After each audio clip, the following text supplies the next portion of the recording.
네, 날씨가 갑자기 추워진 것 같아요. 따뜻하다가 갑자기 추워져가지고서 추운 날씨 속에서도 이렇게 또 말씀의 은혜를 사모하면서 이 자리에 나오신 우리 모든 성도님들을 주님의 은혜 가운데 축복드리겠습니다. 옆에 있는 분과 함께 인사하겠습니다. 추운 날씨에 오셨는데 은혜 많이 받읍시다. 한번 인사하겠습니다. 추운 날씨 뚫고 은혜 받게 오셨으니까 여기 오늘 이 시간 많은 은혜 받으시길 바라겠습니다. 오늘 우리 말씀 가지고 하나님께 판단을 맡기는 기도라는 제목으로 이 시간 함께 은혜를 나누도록 하겠습니다. 여러분, 우리가 신앙생활을 오래 하다 보면 이런 마음을 자주 만나게 됩니다. 하나님, 이건 너무 억울하지 않습니까? 라는 말입니다. 그런데 이상하게도 그 말이 또 기도 가운데로 또 가지고 나오지도 못할 때가 많이 있습니다. 입술까지는 우리가 올라오는데 그것을 가지고 기도로 또 나아가기는 쉽지 않습니다. 왜 그럴까요? 이 억울함이라는 감정은 너무나 복잡하기 때문입니다. 분노와 또 슬픔과 또 이 수치심이 뒤섞여 있어서 어디서부터 풀어야 할지 모를 때가 있습니다. 그래서 우리는 억울할수록 더 침묵하게 됩니다. 그리고 더 혼자 버티려고 합니다. 그리고 스스로 이렇게 설득하려고 합니다. 하나님은 다 아시니까 말하지 않아도 아시겠지. 그런데 여러분, 하나님이 아신다는 사실과 내가 하나님께 나아간다는 것은 전혀 다른 문제입니다. 여기 시편 7편에서 다윗은 이 억울함을 정리한 후에 기도하지 않습니다. 감정이 다 가라앉은 다음에 또 하나님께 나아가지 않습니다. 그는 아직 정리되지 않은 그러한 마음 그대로 또 해결되지 않는 상황 그대로 하나님 앞에 나아갑니다. 그러면서 다윗의 기도는 1절을 통해서 이렇게 시작합니다. 우리 1절 말씀 같이 한번 읽겠습니다. 같이 읽겠습니다. 여호와여, 내가 주께 피하오니 나를 쫓아오는 모든 사람에게서 나를 구원하여 내소서. 아멘. 여러분, 여기서 우리는 아주 중요한 단어 하나를 만나게 됩니다. 그것은 바로 피하오니라는 이 단어입니다. 여러분, 이 말은 무서워서 도망친다라는 뜻이 아닙니다. 사람이 싫어서 숨어버린다라는 그런 말도 아닙니다. 이 말은 마음이 더 이상 버틸 수 없을 때 전 존재를 들고 달려가 하나님 품에 몸을 던진다라는 것입니다. 다윗은 지금 이렇게 말을 하고 있는 것입니다. 주님, 저는 지금 설명이 필요한 사람이 아니라 바로 피난처가 필요한 사람입니다 라는 말입니다. 여러분, 그의 마음은 이미 지쳐 있었습니다. 그래서 그는 이어지는 2절의 말씀에 보면 이렇게 말합니다. 건져낼 자가 없으며 그들이 사자같이 나를 찢고 뜯을까 하나이다 라고 말하고 있습니다. 여러분, 이 표현은 지금 다윗의 내면 상태를 그대로 보여주고 있는 표현입니다. 여러분, 사자에게 쫓기는 사람은 논리적으로 생각하지 않습니다. 지금 사자가 자기에게 쫓아오는데 지금 사자의 속도가 지금 70km이고 이 70km에서 내가 이기려면 70km보다 더 빠른 75km를 열심히 달려서 가면 내가 사자를 벗어날 수 있다라고 그렇게 계산하지 않습니다. 그저 사자가 달려올 때는 어떻게 합니까? 아무것도 생각 안 하고 살려주세요 하면서 막 도망가야 합니다. 여러분, 우리도 혹시 그렇지 않습니까? 겉으로는 아무 일 없는 것처럼 살아가지만 속으로는 사자에게 쫓기는 것 같은 그런 마음으로 우리 하루하루를 버티고 계시지는 않습니까? 말 한마디, 또 시선 하나, 오해 하나가 우리의 마음을 찢고 또한 우리의 시간 자리에서 또 아무도 알아주지 않는 그러한 상처가 우리 가운데 남아있지는 않습니까? 다윗은 그 상처를 사람에게 들고 가지 않습니다. 그리고 그것을 무엇으로 증명하려고 하지도 않습니다. 그리고 해명하려고 하지도 않습니다. 그는 하나님께 피합니다. 이 시편 7편은 왜 억울한가를 설명하는 그러한 시가 아닙니다. 이 시는 이렇게 묻고 있습니다. 이 억울함을 너는 어디로 가져갈 것인가 라는 것입니다. 여러분, 사람에게 가져가면 더 깊은 상처가 될 수 있습니다. 내 안에 쌓아두면 언젠가 또 분노가 되어서 터질 수 있습니다. 그래서 다윗은 이 판단을 바로 하나님께 가지고 하나님께 도망갑니다. 여러분, 오늘 이 금요 기도에는 우리의 문제를 정리하는 그러한 자리가 아니라 우리의 마음의 방향을 다시 정하는 자리입니다. 사람을 향해 있던 우리의 시선을 거두고 내 손에 쥐고 있던 이 억울함을 우리가 내려놓고 하나님 앞에 조용히 가져오는 이 자리입니다. 오늘 이 시간 우리가 이 본문의 말씀을 통하여서 하나님께 판단을 맡긴 사람은 어떻게 살아가는지를 이 시간 함께 살펴보기를 원합니다. 첫 번째로 하나님께 판단을 맡긴 사람은 억울함을 붙잡지 않고 피난처이신 하나님께 먼저 숨습니다. 지금 다윗은 억울한 상황을 하나님 앞에 가져오면서 그 억울함을 설명하려고 하지 않습니다. 그는 자기 말이 얼마나 정당한지 그리고 상대가 얼마나 악한지부터 말하지 않습니다. 시편 7편의 첫 문장은 언제나 그렇듯이 이 다윗의 감정이 아니라 이 다윗의 방향을 보여줍니다. 그가 어떻게 고백합니까? 여호와 내 하나님이여 내가 주께 피하오니 라고 말합니다.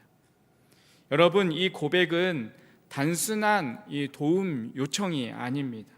이 상황을 어떻게 감당할 것인가에 대한 이 다윗의 신앙적 결단입니다. 이 억울함이 생겼을 때 다윗이 가장 먼저 한 일은 자신의 마음을 단단하게 한 것이 아니라 마음을 내려놓는 자리를 먼저 찾는 것이었습니다. 여기서 피하오니라는 이 말은 히브리어 원어에서 전적으로 몸을 맡기다, 보호 아래로 들어가다라는 의미를 담고 있습니다. 그러니까 다시 말해서 다윗은 이 하나님께 잠시 그냥 기대는 것이 아니라 자신의 생명과 명예와 또한 결과까지 모두 하나님의 손에 옮겨 놓는 것입니다. 여러분, 왜 이것이 중요할까요? 여러분, 억울함이라는 이 감정을 우리가 붙들면 붙들수록 우리를 지키지 못하고 오히려 우리를 갉아먹기 때문입니다. 여러분, 다윗은 그것을 너무나도 잘 알고 있었습니다. 그래서 이 억울함을 품고 서 있지 않고 그것을 가지고 하나님께로 달려가서 그 품 안에 자신을 숨기고 있습니다. 다윗은 이어서 자신의 내면을 2절을 통해서 말하고 있습니다. 그들이 사자같이 나를 찢고 뜯을 자가 없어도 건질 자 없을까 하나이다 라고 말하고 있습니다. 여러분, 이 고백은 지금 다윗의 마음 상태를 정확하게 보여주고 있습니다. 아까 이야기한 것처럼 사자에게 쫓기는 사람은 주변을 살필 여유가 없습니다. 숨을 곳이 보이지 않으면 곧 찢길 것 같은 그러한 공포에 놓여 있습니다. 지금 다윗은 그 마음으로 기도하고 있는 것입니다. 지금 왕이었지만 또 기름 부은 자였지만 그는 지금 자기 자신을 지킬 수 없다라고 말하고 있습니다. 여러분, 이 건질 자 없을까 하나이다라고 하는 이 말은 믿음이 약해진 고백이 아닙니다. 오히려 믿음이 가장 정직해진 고백입니다. 하나님 앞에서 자신이 얼마나 연약한지를 숨기지 않는 것이기 때문입니다. 여러분, 우리의 억울함도 이와 비슷합니다. 처음에는 참을만 합니다. 시간이 지나면 이제 좀 괜찮아질 것 같고 또 그냥 넘어갈 것처럼 보입니다. 그러나 억울함이 풀리지 않은 채 오래 남아 있으면 마음이 점점 이 사자에게 쫓기듯이 예민해집니다. 여러분, 작은 말에도 상처를 받고 또 결국은 스스로를 지킬 힘이 없어져 버리게 됩니다. 여러분, 그때 우리는 선택해야 합니다. 여러분, 이 마음을 계속 붙들고 있을 것인가, 아니면 이것을 하나님께로 가져갈 것인가. 여러분, 다윗의 삶을 돌아보면 그는 이 선택을 반복해서 했던 사람입니다. 사울에게 쫓겨서 광야로 도망갔을 때 다윗은 여러 번 억울한 상황들을 만나게 됩니다. 자신은 이 사울을 해칠 의도가 없었지만 사울은 끊임없이 이 다윗을 제거하려고 했습니다. 그때 다윗에게서 이 선택의 기회가 있었습니다. 이 엔게디 동굴에서 이 사울을 죽일 수 있었던 그 순간 다윗은 자신의 억울함을 한 번에 풀 수 있었습니다. 그러나 그는 칼을 들지 않고 그 판단을 하나님께 맡깁니다.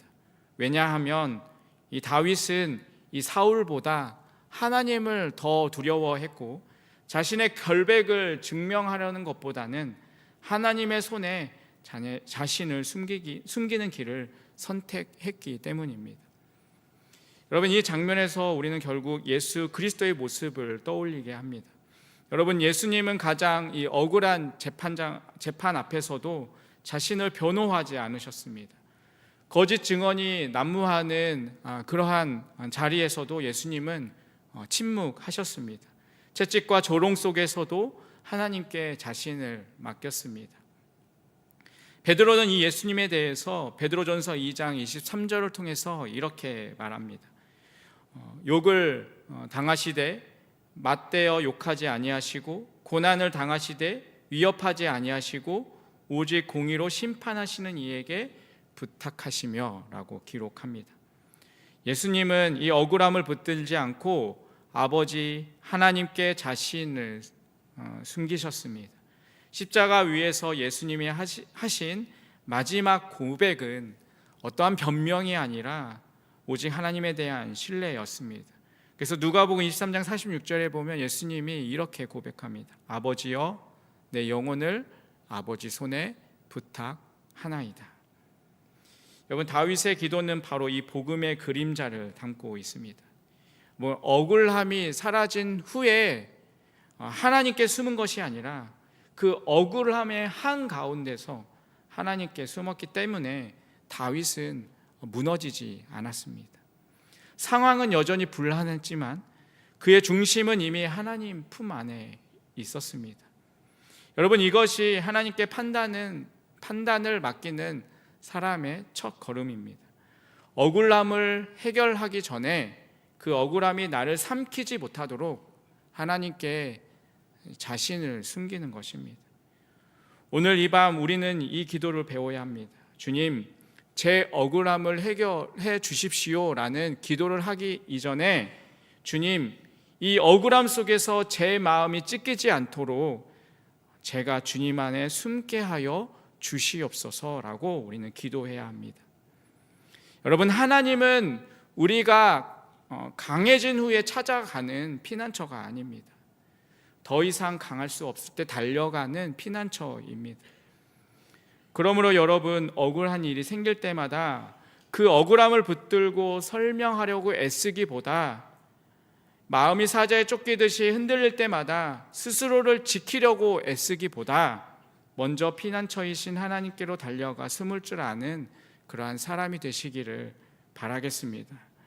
여러분, 상황이 정리되지 않아도, 오해가 풀리지 않아도, 결과가 아직 보이지 않아도 그 가운데서 하나님께 자신을 맡기고 판단을 내려놓았던 이 다윗처럼, 그리고 그 십자가 위에서 억울함을 변명하지 않고 아버지께 영혼을 부탁하셨던 이 예수님처럼 우리도 우리의 이 억울함을 해결하려는 그러한 사람으로 살아가기보다 하나님 안에 숨은 사람으로 살아가시기를, 그래서 어떠한 상황 속에서도 우리의 마음이 무너지지 않고 주님의 품 안에서 지켜지는 인생으로 살아가시기를 주님의 이름으로 간절히 축원드리겠습니다.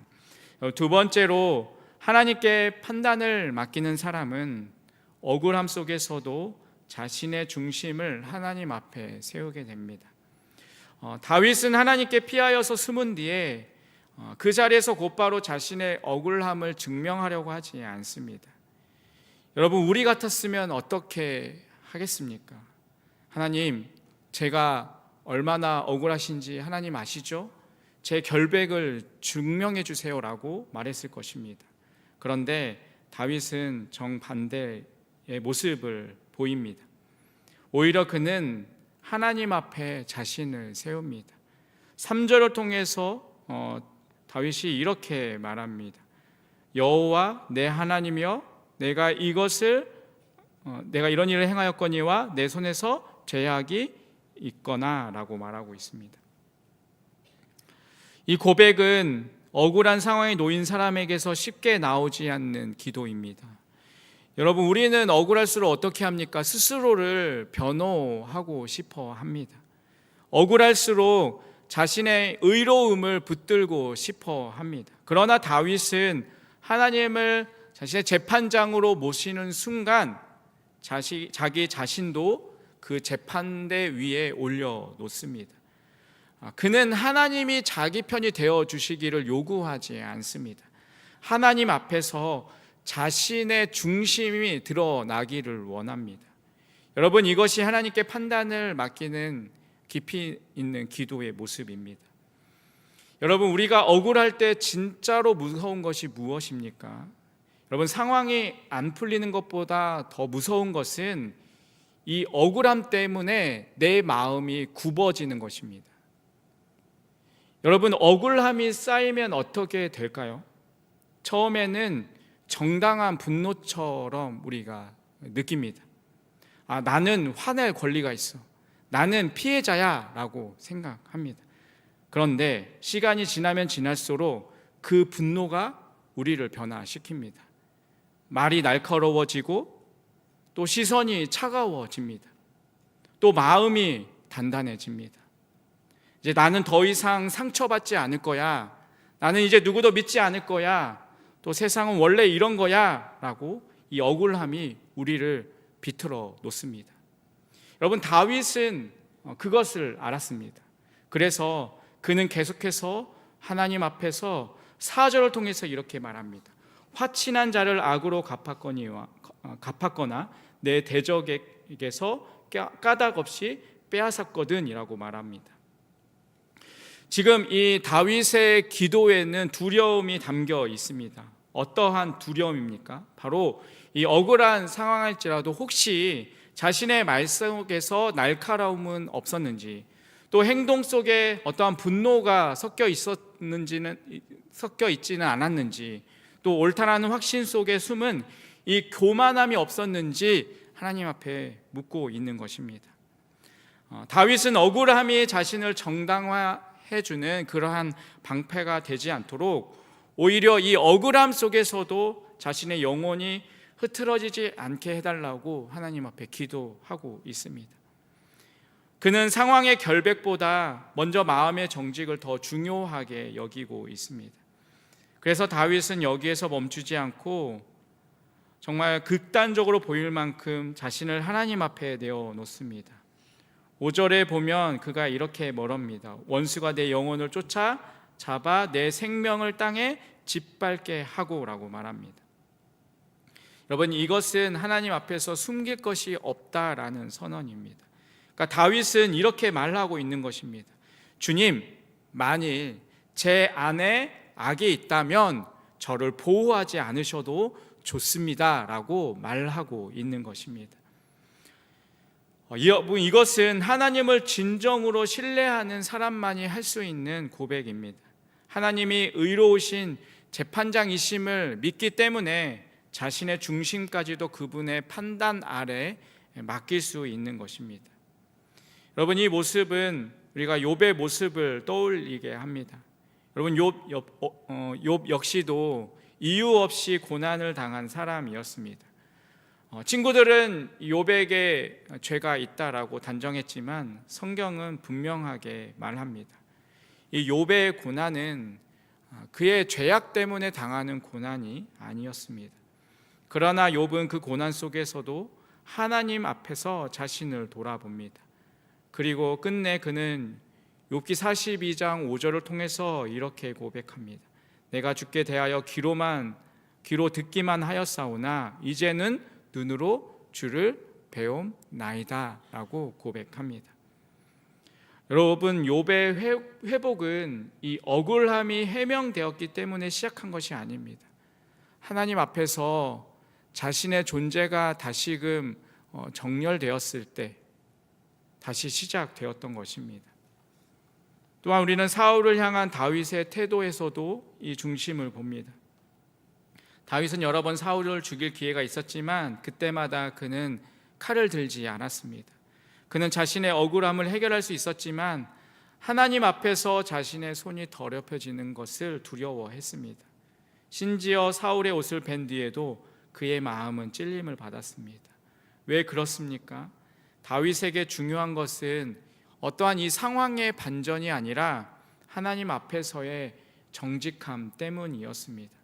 그는 억울함을 해결하기 위해서 자신의 중심을 희생하지 않았습니다. 여러분, 하나님께 판단을 맡긴다라는 것은 하나님이 내 억울함을 대신해서 싸워주기를 기대하는 것이 아닙니다. 그것은 하나님 앞에서 내 마음의 중심이 끝까지 바르게 서 있기를 선택하는 것입니다. 억울함 속에서도 내 영혼이 굽어지지 않도록 해달라고 기도하는 것입니다.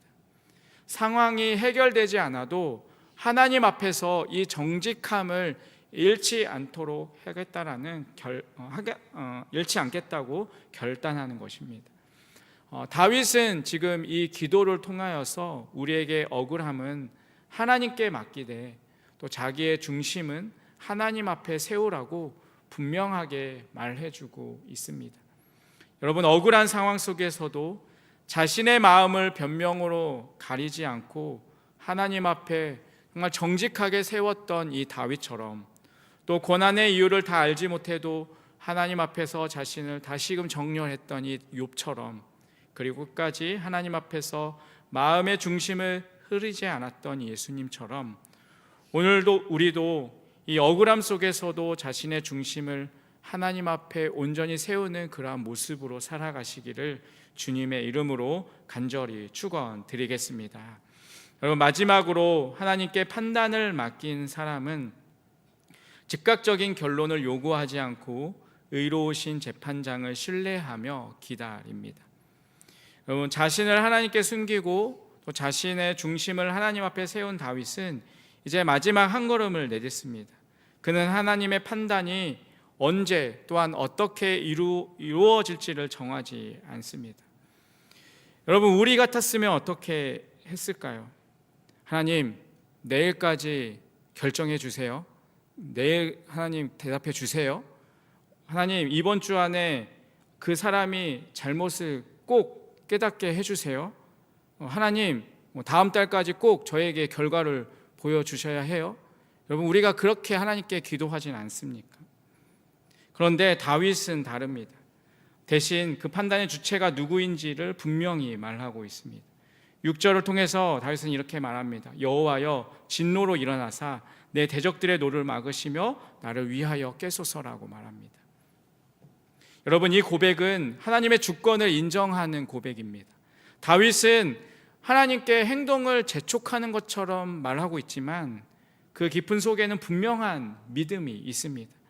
하나님은 그냥 잠들어 계신 분이 아니시라 반드시 때가 되면 일어나시는 분이시라는 신뢰입니다. 이어서 다윗은 8절을 통해서 이렇게 고백합니다. 여호와께서 만민에게 심판을 행하시오니라고 말합니다. 여러분, 이 말은 다윗에게 큰 위로였습니다. 왜냐하면 그 억울함을 판단하시는 분이 사람 가운데 있는 것이 아니라 모든 사람 위에 계신 하나님이기 때문입니다. 여러분, 사람의 판단은 늘 부분적입니다. 여러분, 사람은 늘 감정에 치우치게 되고 또 상황에 따라서 바뀌게 됩니다. 그러나 하나님은 우리의 중심과 행위와 동기까지 아시는 그러한 재판장이십니다. 그래서 다윗은 자신의 무죄를 어떠한 군중 앞에서 증명하려 하지 않고 하나님의 법정으로 자신을 옮깁니다. 그곳에서는 거짓이 오래 버티지 못하고 진실이 반드시 드러난다는 것을 알기 때문입니다. 또한 다윗은 하나님을 11절에 보면 의로운 재판장이시요 매일 분노하신 하나님이다 라고 고백합니다. 여기서 말하는 하나님의 분노는 어떠한 감정적인 분노를 이야기하고 계시는 것이 아닙니다. 바로 악을 그냥 두지 않으시는 거룩한 반응입니다. 여러분, 하나님은 세상의 불의를 보고도 침묵하는 분이 아닙니다. 여러분, 오래 참으시되 결코 외면하지 않으시는 분이십니다. 여러분, 이 사실은 억울한 자에게는 위로가 되고 악을 붙드는 자에게는 분명한 경고가 됩니다.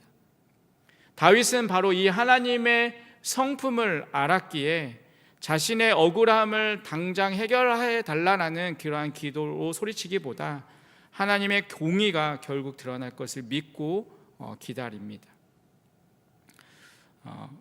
여러분, 근데 기다린다는 것은 결코 쉽지 않습니다. 여러분, 특별히 억울할 때 기다린다는 것은 더더욱 힘듭니다. 매일 아침 눈을 뜰 때마다 생각합니다. 오늘은 뭔가 달라질까? 그러나 아무것도 달라지지 않습니다. 여러분, 그 사람은 여전히 모릅니다. 상황은 여전히 그대로입니다. 오해는 여전히 풀리지 않습니다. 그럴 때 우리는 또 흔들립니다. 정말 하나님이 계시는 것일까? 정말 하나님이 내 기도를 듣고 계시는 것일까? 하나님이 정말 알고 계시는 것일까? 그러나 다윗은 이 믿음을 붙들고 기도합니다. 지금 당장 모든 것이 바로잡아 보이지 않아도 하나님은 여전히 재판장이시며 의는 결국 드러나고 악은 결국 스스로 무너지게 된다라는 그 믿음이었습니다. 하나님의 판단은 더디 보일 수 있으나 결코 틀리지 않습니다. 무엇보다도 이 시편의 완성은 예수 그리스도 안에서 분명하게 드러납니다. 예수님은 가장 불의한 재판을 받으셨고 가장 억울한 판결을 받으셨습니다. 그러나 그분은 그 자리에서 어떠한 항소도 하지 않으시고 어떠한 대변도 하지 않으셨습니다. 그 군중들의 판단을 뒤집으려고 하지도 않으셨고 그냥 침묵 가운데 아버지께 자기 자신을 맡겨드렸습니다. 사람의 법정에서는 유죄 판결을 받으셨지만 하나님의 법정에서는 의로운 아들로 인정받으셨고 부활로 하나님의 최종 판단이 무엇인지를 온 세상 앞에 드러내 보이셨습니다. 십자가는 하나님의 판단이 잠시 숨은 것처럼 보였던 자리였지만 부활은 하나님의 공의가 결코 실패하지 않는다라는 그러한 선언이었습니다. 여러분, 우리의 억울함도 마찬가지입니다. 지금 당장 풀리지 않을 수 있습니다. 여러분, 내일도 달라지지 않을 수 있습니다. 여러분, 다음 달에도 그대로일 수 있습니다. 그러나 여러분, 기억해야 할 것은 하나님이 보고 계신다라는 사실입니다. 여러분, 하나님은 듣고 계십니다. 여러분, 하나님은 알고 계십니다. 그리고 하나님의 때가 되면 반드시 그분의 공의를 드러내게 될 것입니다. 여러분, 어쩌면 이 땅에서 아닐 수도 있습니다. 그러나 마지막 날 그 하나님의 법정에서는 모든 것이 드러나게 될 것입니다. 그때 우리는 하나님의 침묵은 외면이 아니었음을, 하나님의 기다림은 방치가 아니었음을, 하나님의 때는 언제나 가장 완벽한 때였음을 우리는 알게 될 것입니다. 여러분, 그렇게 여러분 조급해 하지 마시기 바랍니다. 하나님의 판단이 더디게 보일 때에도 사람의 결론에 여러분 흔들리지 마시기 바랍니다.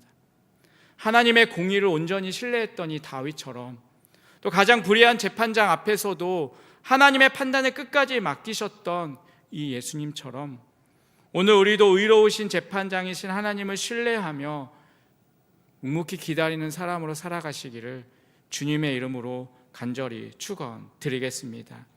여러분, 시편 7편을 따라서 우리가 함께 걸어오면서 우리는 분명히 한 가지 사실을 우리가 보게 됩니다. 바로 억울함의 문제는 결국 상황의 문제가 아니라 선택의 문제라는 사실입니다. 다윗의 인생에서 억울함이 사라진 적은 없었습니다. 오해는 반복되었고 공격은 계속되었고, 여러분, 하나님의 기름 부음을 받았음에도 그의 삶은 늘 불안정한 삶을 살아갔습니다. 그러나 다윗이 무너지지 않았던 이유는 하나였습니다. 그는 끝까지 이 판단의 자리를 자신에게 두지 않았습니다. 다윗은 억울함을 느낄 때마다 이렇게 선택했습니다. 설명하라는 자리에 서지 않고, 변명하는 자리에 머무르지 않고, 판단하는 자리에 앉지 않고, 그 모든 자리를 내려놓고 하나님 앞에 서는 자리로 나아갔습니다. 여러분, 오늘 금요 기도회는 하나님께 우리가 무엇을 요구하는 그러한 시간이 아닙니다. 내가 쥐고 있던 것을 내려놓는 시간이어야 합니다. 특별히 우리가 내려놓아야 할 것은 상황에 대한 판단이 아닙니다. 여러분, 사람에 대한 판단도 아닙니다. 바로 내가 옳다라는 이 마지막 이 고집입니다. 여러분, 우리는 종종 이렇게 말합니다. 하나님, 제 억울함을 아시잖아요 라고 말합니다. 그러나 시편 7편은 우리에게 묻습니다. 그렇다면 그 억울함을 정말 네가 하나님의 손에 맡기고 있느냐? 우리에게 묻고 있습니다. 여러분, 정직하게 한번 대답해 보십시오. 여러분, 하나님께 우리가 맡긴다라고 말을 하면서 여전히 마음속에서 무엇을 하고 있지 않습니까? 사람을 정리하고 있지는 않습니까? 여러분, 상황을 계산하고 있지는 않으십니까? 여러분, 결과를 미리 단정하고 있지는 않으십니까? 여러분, 저 사람은 결국 벌을 받을 거야. 언젠가는 진실이 밝혀질 거야. 그때 가서 저 사람이 분명히 후회할 거야. 여러분, 이러한 생각을 하면서 여러분, 하나님을 기다리고 있지는 않으십니까? 여러분, 그렇다면 우리는 아직 하나님께 판단을 맡긴 것이 아닙니다. 하나님을 내 판단의 증인으로 세우려고 하는 것입니다. 하나님을 내 복수의 도구로 사용하려는 것입니다. 여러분, 진짜 맡김은 다릅니다. 진짜 맡김은 결과까지도 하나님께 드리는 것입니다. 하나님, 제가 원하는 대로 되지 않아도 괜찮습니다. 하나님, 그 사람이 끝내 인정하지 않아도 괜찮습니다. 하나님, 이 땅에서 해결되지 않아도 괜찮습니다. 주님, 주님의 뜻대로 하여 주시옵소서. 여러분, 이것이 진짜 맡김입니다. 여러분, 진짜 믿음은 무엇입니까? 하나님이 내 편이 되어주시는 것을 확인하는 데서 시작되지 않습니다.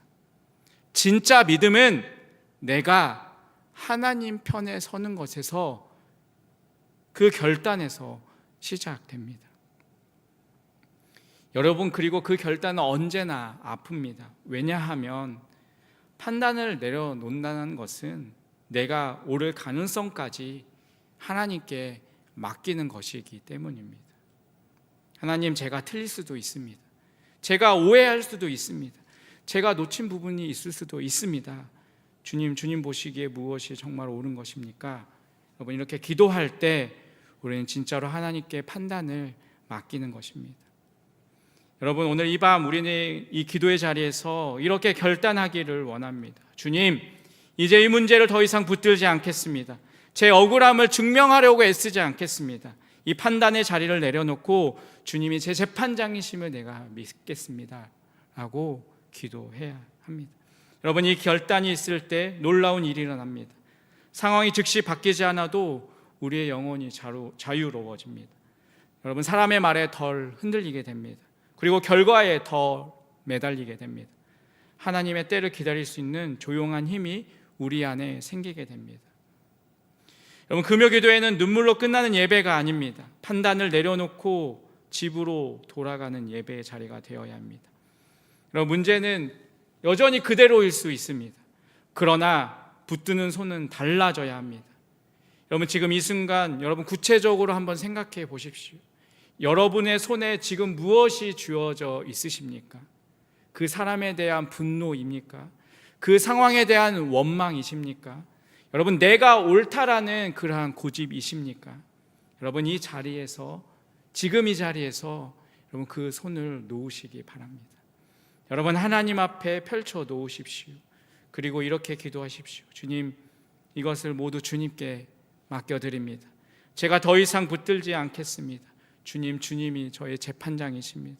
주님의 뜻대로 하여 주시옵소서. 여러분 오늘 이 밤 다윗처럼 하나님께 피하여 숨는 사람이 되시기를, 그리고 무엇보다 모든 판단을 하나님께 맡기고 십자가에 걸어가신 그 예수님처럼 나의 손에 쥔 그 모든 판단들을 내려놓고 오직 하나님의 손을 신뢰하며 어떠한 상황 속에서도 여러분 우리의 믿음이 흔들리지 않고 그 하나님을 끝까지 신뢰하며 믿음으로 걸어가는 그런 우리의 삶이 되시기를 주님의 이름으로 간절히 축원드리겠습니다. 기도하겠습니다. 하나님 아버지, 오늘 시편 7편의 말씀을 통해 우리의 억울함을 붙들지 않고 판단을 주님께 맡기라는 부르심을 듣게 하시니 감사합니다. 이제 우리의 손에 쥔 판단과 억울함을 내려놓고 의로우신 재판장이신 주님을 신뢰하는 믿음을 허락하여 주시옵소서. 상황이 당장 바뀌지 않아도 마음이 흔들리지 않게 하시고 주님 앞에서 정직한 중심으로 살아가게 하여 주시옵소서. 오늘 예배를 마치고 삶의 자리로 돌아갈 때에도 사람의 말보다 하나님의 때와 공의를 기다리는 사람으로 살아가게 하여 주시옵소서. 우리의 참된 피난처가 되어주시는 예수님 이름으로 기도드립니다. 아멘. 오늘 이 시간 우리 함께 찬양하시고 우리 말씀 가지고 기도하겠습니다. 말씀을 기억하며 우리의 하나님은 우리의 피난처가 되시며 함께 찬양하겠습니다.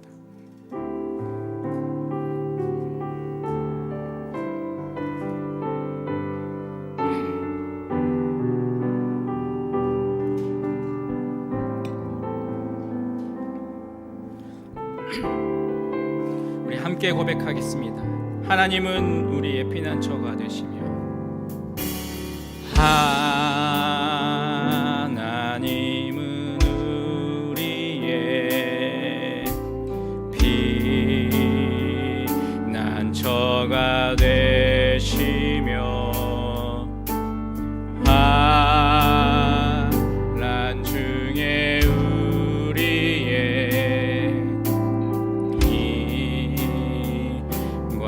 다시 한번 고백하겠습니다. 하나님은 우리의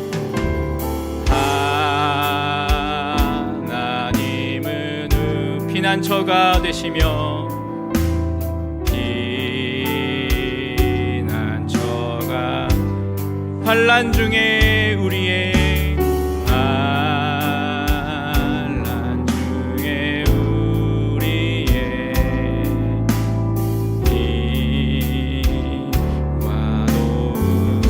믿음으로 고백하겠습니다. 너희는 가만히 있어.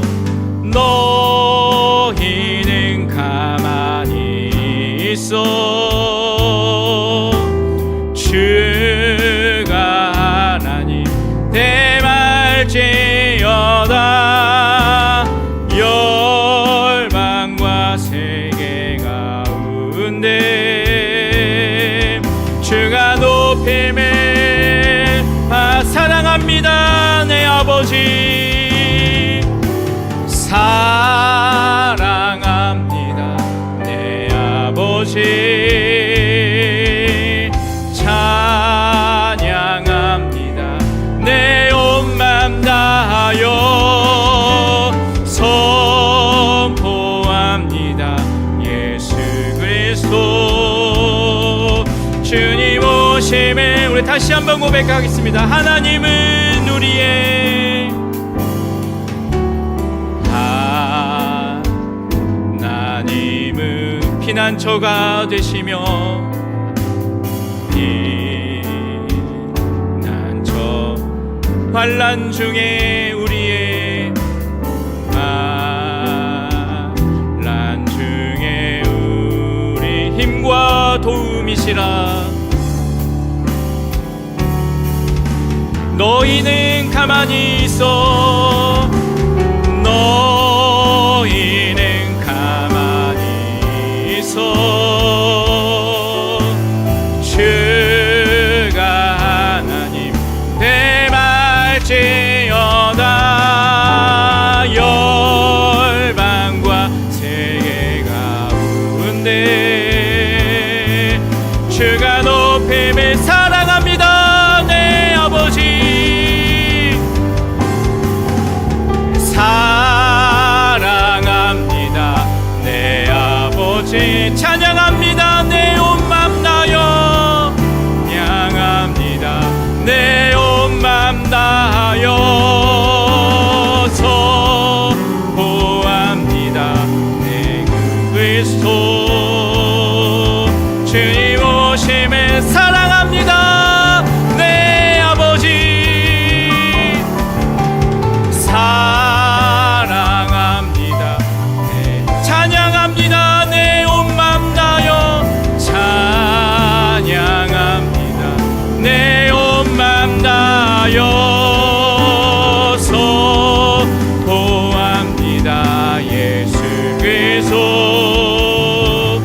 여러분, 오늘 우리 시편 7편의 말씀처럼 이 억울함이 사라진 후에 하나님께 나아가는 것이 아니라 이 억울한 가운데서 먼저 하나님을 피난처로 삼는 기도를 드리겠습니다.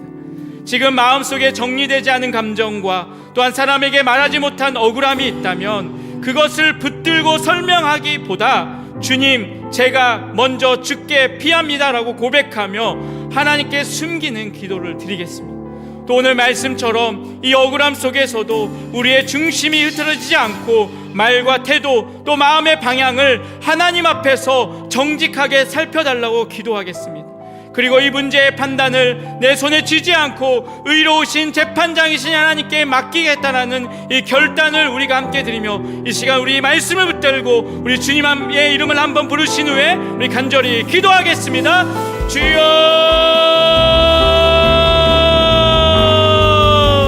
하나님 아버지, 하나님, 우리는 억울함을 만나면 아버지 쉽게 흔들리는 연약한 존재임을 이 시간 주님 앞에 고백하며 나아갑니다.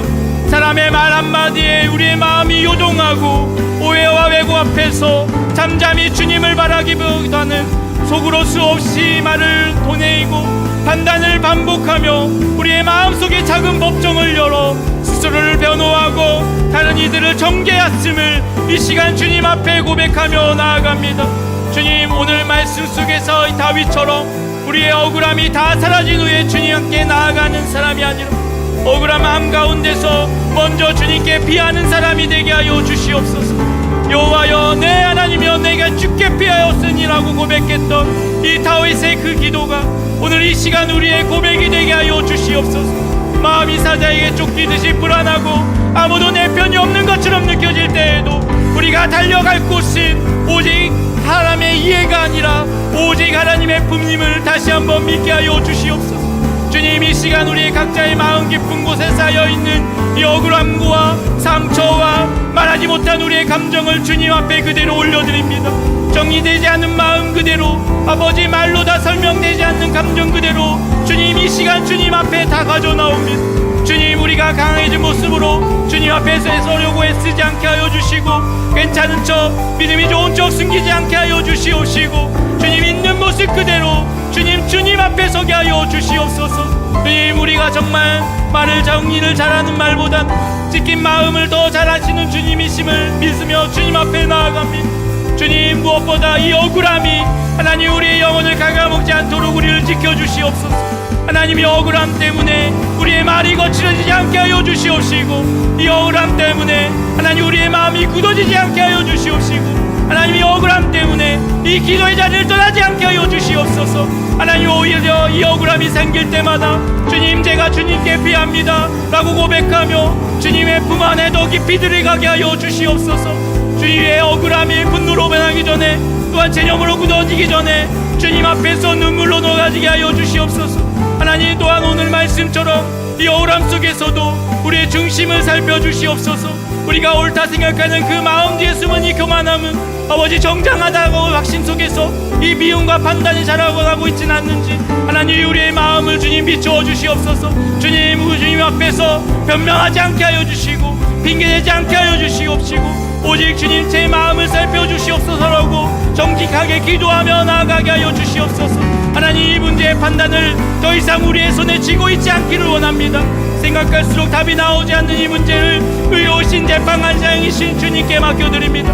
주님이 침묵하시는 것처럼 느껴질 때에도 주님은 외면하지 않으시는 분심을 믿게 하여 주시옵시고 주님의 때가 더딘 것처럼 보여도 주님의 판단은 언제 나올 것이라는 믿음을 우리의 심령 깊은 곳에 숨게 하여 주시옵소서. 하나님, 이 기도가 끝나고 우리의 일생에 돌아갈 때에도 하나님 우리의 마음속에 재판을 열지 않게 하여 주시옵시고 하나님이 억울함을 흔들고 밤을 새우지 않게 하여 주시고 아버지 모든 것들을 주님께 맡기며 아버지 더욱더 주님의 주시는 그 평안함으로 아버지 살아갈 수 있는 우리의 삶이 되게 하여 주시옵소서. 하나님, 이 밤 모든 것 주님께 맡겨드리며 아버지 주님 앞에 나아갑니다. 하나님, 우리의 마음을 붙들어 주시옵시고 아버지 이 억울한 마음들이 하나님 우리를 삼키지 않도록 하나님 우리의 마음을 붙들어 주시고 하나님 함께하여 주시옵소서. 아버지 가운데 아버지 모든 것들이 하나님이 주시는 아버지 은혜로 살아갈 수 있는 우리의 삶이 될 수 있도록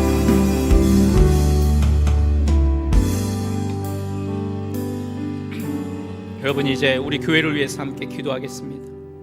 오늘 말씀처럼 우리 교회가 사람의 판단이나 세상의 기준에 흔들리는 공동체가 아니라 모든 상황 속에서 하나님을 피난처로 삼고 하나님의 판단을 신뢰하며 나아가는 공동체가 되도록 기도해 주십시오. 특별히 우리 교회 안에 세워질 우리 임직자들을 위해서 기도하겠습니다.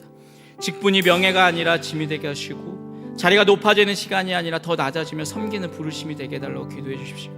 사람의 인정이 아니라 하나님의 눈길을 더 의식하게 하시고 보이는 자리보다 보이지 않는 자리에서 더 충성할 수 있는 마음을 허락해달라고 기도하겠습니다. 또 우리 담임 목사님과 모든 사역자들, 또 섬김의 자리마다 하나님의 지혜와 분별을 더하여 주시고 우리 교회가 상처 입은 이들이 숨을 수 있는 그러한 피난처가 되게 해달라고 우리 함께 주님의 이름을 부르신 후에 우리 교회를 위하여서 함께 기도하겠습니다. 주여,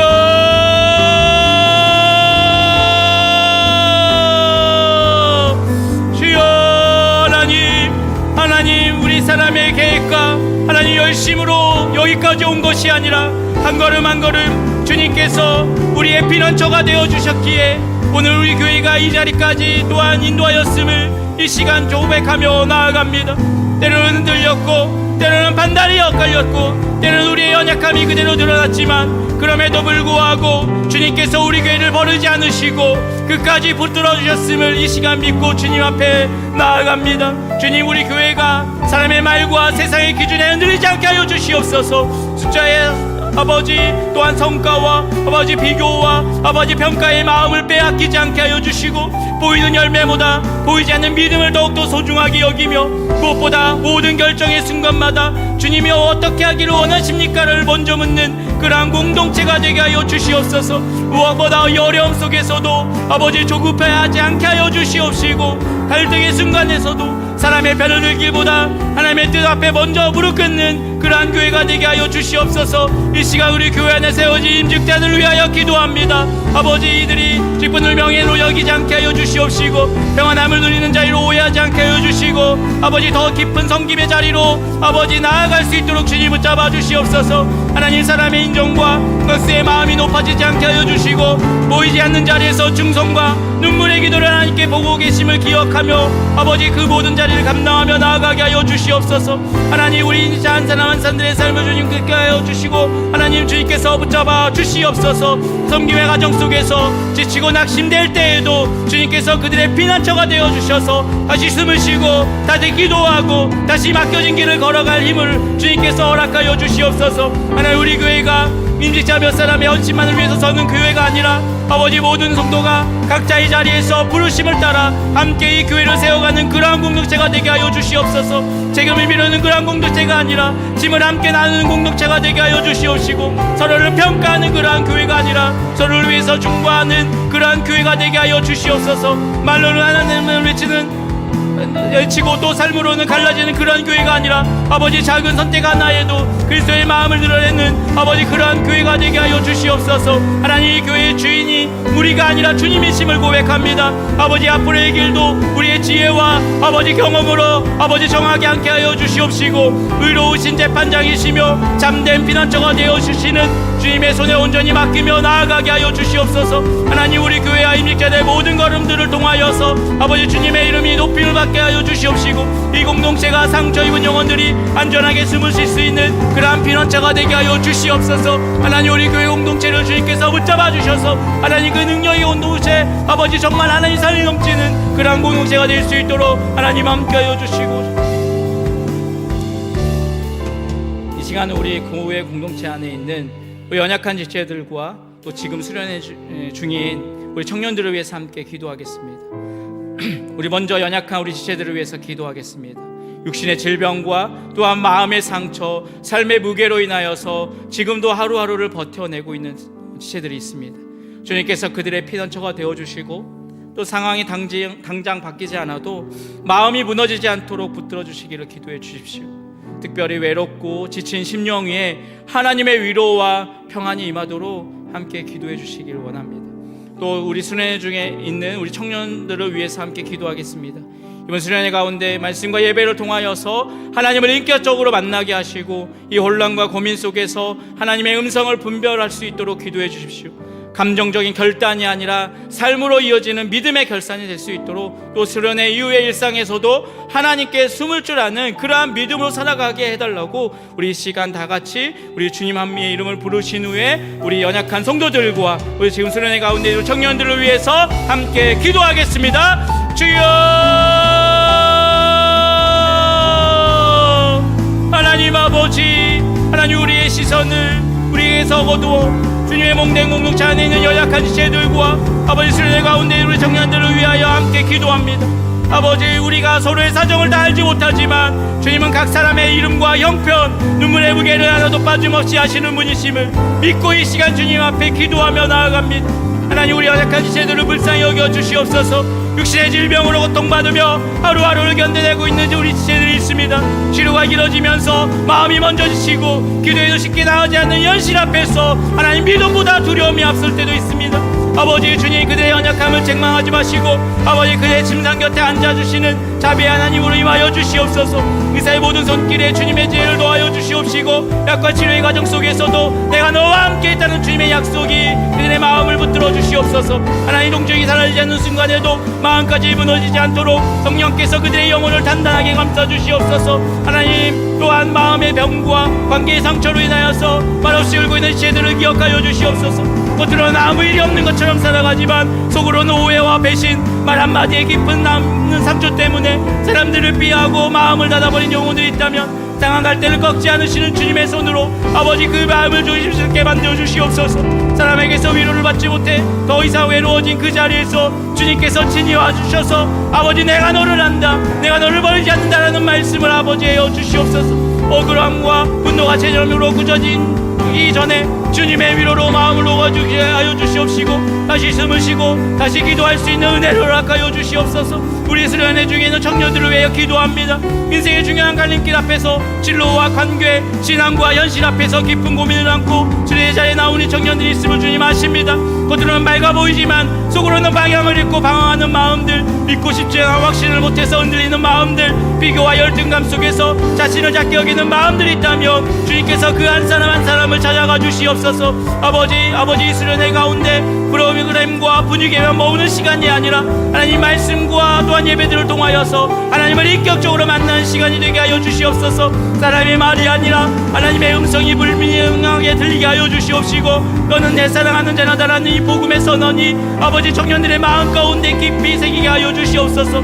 감정적인 결단으로 끝나지 않게 하여 주시옵시고 수련회 이후의 일상 속에서도 말씀을 따라 한 걸음씩 걷어내는 아버지 조용하지만 분명한 믿음을 하나님 허락하여 주시옵소서. 청년들의 삶의 선택의 자리에서 조급하게 판단하지 않게 하여 주시옵시고 사람의 기준과 세상의 속도에 끌려가지 않게 하여 주시옵시고 의로우신 배판장이신 하나님께 맡기고 기다릴 줄 아는 믿음을 배우게 하여 주시옵소서. 실패와 넘어진 순간 속에서도 하나님께서 여전히 피난처가 되어주는 사실을 잊지 않게 하여 주시옵시고 다시 일어나 주님께 숨을 줄 아는 아버지 그 용기를 하여 주시옵소서. 하나님, 오늘 이 밤 아버지 친히 피난처가 되어주셔서 연약한 우리 지체들의 회복의 더하여 주시옵시고 우리 청년들에게는 믿음의 길과 방향을 주님께서 열어주시옵소서. 아버지 그 은혜로 아버지 주님 앞에 나아갈 수 있는 회복된 삶이 될 수 있도록 주님께서 함께하여 주시고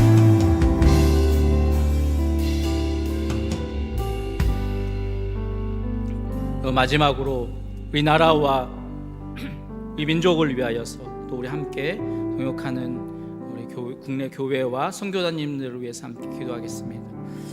먼저 우리 나라와 민족을 위해서 기도할 때 혼란과 갈등이 가득한 이 시대 속에서 정말 사람의 판단이 아니라 하나님의 공의가 이 땅 가운데 드러나도록 기도해 주시기 바랍니다.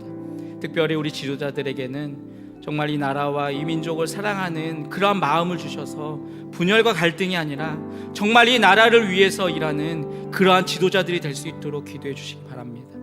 또 우리 교회가 함께 동역하는 우리 국내 교회와 선교사님들에게 두려움보다 믿음을, 또한 조급함보다는 인내를 허락해달라고 함께 기도하겠습니다. 특별히 함께 협력하며 또 기도하는 우리 국내 교회와 또 선교사님들의 그 모든 교회와 사역지와 또한 선교지 위에 하나님께서 친히 피난처가 되어주시도록 우리 마지막으로 우리 주님 한번 부르신 후에 기도하시고 우리 자유롭게 돌아가도록